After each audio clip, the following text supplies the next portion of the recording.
তো আজকে হয়েছে দ্বিতীয় আইবুড়ো ভাত। তো যতটুকু সম্ভব ততটুকু দিমু।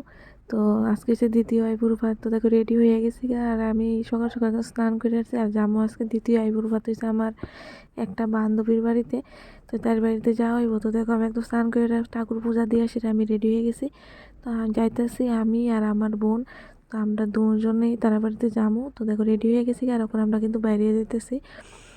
তো আমরা দুইজন যাবো করতে ভোর আমরা তিনজন যাবো। তো আমি আমার বোন আর আমার আরেকটা বান্ধবী। তো বান্ধবীর সামনে থেকে উঠবো। তো আমরা তিনজন যাবো। তো এই যে দেখো বান্ধবী আয় পড়ছে, বান্ধবী রয়ে রয়েছি আর লগে বোন আর আমরা সবাই তো যাইতেছি বান্ধবীর বাড়িতে।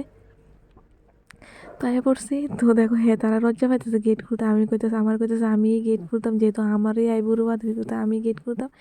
তাই তিনজনে বয়ে রয়েছি আর দেখো বান্ধবীর মেয়ের সাথে কত খেলতেছি। তো বান্ধবী মেয়ে কত সুন্দর করে বয়ে টয়ে রয়েছে।